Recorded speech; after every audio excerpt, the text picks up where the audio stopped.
नमस्कार सर्वांना। इथे बघा मी भाजीसाठी कांदा, कोथिंबीर आणि टोमॅटो चिरलेले आहे। आज मी कसली भाजी करणार आहे बघा। ह्याला तुम्ही काय म्हणतात?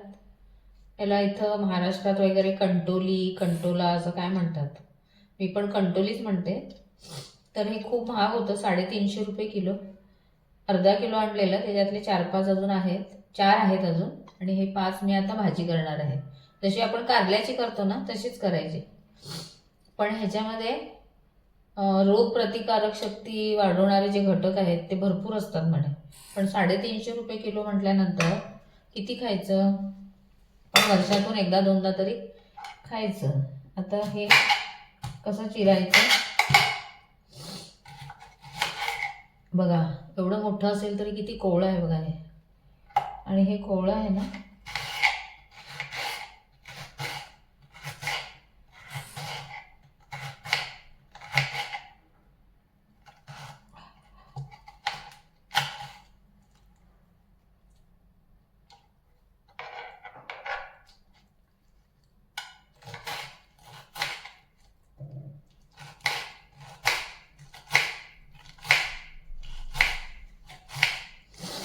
अशा प्रकारे ही सगळी ती कंटोली जी आहे, तुम्ही त्याला काय म्हणता सांगा।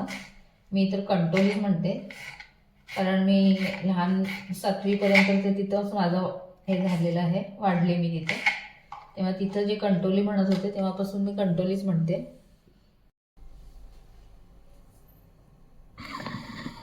ते बघू शकता कढईमध्ये तेलाला वाफा येत आहेत। मस्टर्ड ऑइल आहे ते। मस्टर्ड म्हणजे आम्ही सरसो का तेल म्हणतो हिंदीमध्ये, राईचं तेल, मोहरीचं तेल। आता तेल तापल्यानंतर हा कांदा घालायचा आहे। कांदा घातलाय, बघू शकता। हा कांदा लाल होईपर्यंत भाजून घ्यायचा आपल्याला अगदी। तर आम्ही कांदा भाजते लाल होईपर्यंत।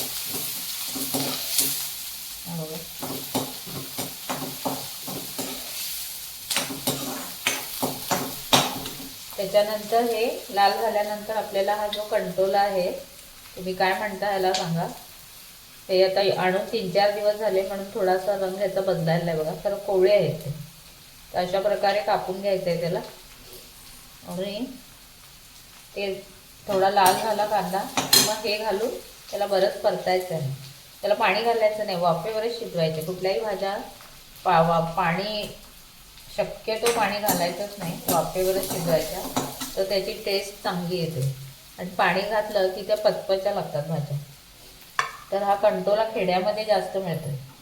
खेड्यातल्या लोकांना आम्ही म्हणतो त्यांना काही मिळत नाही, खरं खेड्यातल्या लोकांना जास्त विटॅमिनचं मिळते, हे खेड्यामध्ये मिळते। आता इथं आम्ही 350 रुपये किलो, एकदा नाही तर दोनदा खाणार। ते किती एक गुट्टी जितकं मिळेल तेवढं आणतात आणि किती वेळा जरी खातात, पावसाळ्यात किंवा एनी टाईम मिळते मला माहीत नाही, पण ते जंगलातच मिळते ही भाजी। जास्त उगवत नाही इथं तिथं, नाही तर लोकांनी आणून आपल्या सगळीकडे लावले असते ह्याला। कारलं कसं उगवते तसं, पण हे कारल्यासारखं उगवत नाही असं वाटते मला। आणि त्यांना बघा अळंबी, खेड्यातल्या लोकांना अळंबी किती फ्रेश मिळते। अळंबी आपल्याला इथं फ्रेश एकदाही मिळत नाही, मिळाले तर इथं बेळगावला इतके छोटे छोटे अळंबीचे कळे असतात, 100 रुपयाला 4 नाही तर 5। तसले ढीग 10 आणले तरी एक आमटी किंवा एक भाजी होणार नाही। तर त्या लोकांना ते एकदम बुट्टी भरून ते अळंबी वगैरे मिळते, म्हणजे पौष्टिक पदार्थ खेड्यातल्या लोकांना जास्त मिळतात। भाज्या पण ते घरातून उगवतात, अळूबिळू सगळं खत न घालता, शेणखत वगैरे घालून करतात। लाल भाजी, वेगवेगळ्या भाज्या ते म्हणजे आमच्यापेक्षा पौष्टिक ते त्याच लोकांना मिळतं, म्हणून ती लोक घट्ट असतात। नदीचे मासे, खेकडे, त्याला कुर्ल्या म्हणतात ते, हे सगळं त्यांना अगदी ताजंच्या ताजं मिळते। आपल्याला इथं अगदी मरून आता कुजायला आल्यानंतर इथं मिळत असेल असं वाटतं मला। तर आता कांदा आपला भाजला आहे तुमच्याकडे बोलता बोलता, आणि हे आता चांगलं आपल्याला परतून घ्यायचं। म्हणून ते खेड्यातली लोक किती घट्ट असतात बघा, शेताकडे जातात, अगदी मस्त मजेत जीवन जगत असतात। 90% तर लोकांना काहीच आजार नसतो, मग 10% लोकांना होणारच त्याच्या शरीरानुसार।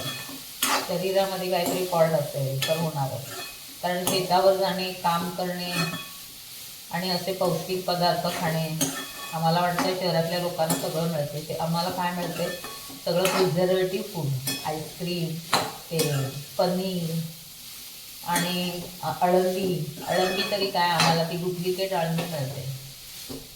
पण करणार काय, सगळीजण खेड्यात पण राहू शकत नाहीत आणि सगळेजण शहरात पण राहू शकत नाही. एक पॉझिटिव्ह तर एक निगेटिव्ह असणारच. चला, पण आता शरीराबरोबर आमच्या भरपूर अत्याचार शरीरावर व्हायला लागले, म्हणून कॅन्सरसारखे रोग बघा किती फैलावायला लागले. ज्यांना काडीचंही व्यसन नाही अशा लोकांना लिव्हर प्रॉब्लेम, हे ते किडनी प्रॉब्लेम. तर हे आता हे चांगलं भाजून घ्यायचं आहे आपल्याला. इथे बघा ऑलमोस्ट परतून झालेली आहे. जर मी आता चमचा घातला ना तर लगेच सुटायला ती भाजी.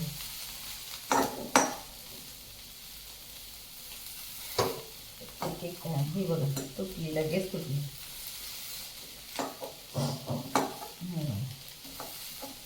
आता इथंच काय करायचं आपल्याला, हे टोमॅटो एक छोटासा घेतलाय. काही लोक घालत नाही, तर मला सवय सगळ्या भाजीत घालायची. सवयीनुसार मी त्या भाजीत एक टोमॅटो घातलाय. त्यालाही चांगलं परतायचं आहे. आणि इथं आम्ही थोडं मीठ घालून घेऊया भाजीत चवीनुसार. कमी जास्त कसं लागेल तसं.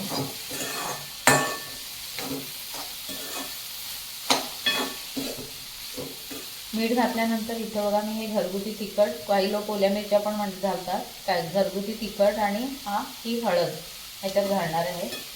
आणि आता मात्र ह्याला आधी मी न झाकताच त्याला परतवत होते, आता झाकून त्याला परतवणार आहे.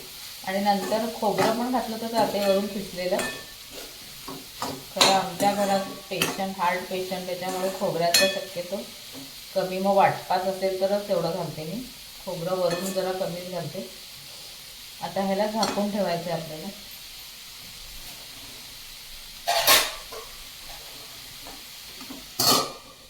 झाकून आणि 5 मिनिटं शिजवायचं.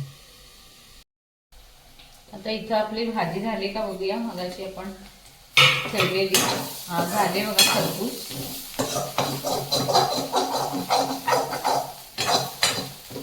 बघा ही खरपूस झालेली आहे. आता ह्याच्यावर काय करायचं, आपली ती थोडी झाली बघा ती परतून. आता ह्याच्यात थोडीशी गार्निशिंगला कोथिंबीर घालायची. मग आपली भाजी तयार. आता ही झाली भाजी आपली. अशा प्रकारे ही कंटोळीची भाजी तयार झालेली आहे.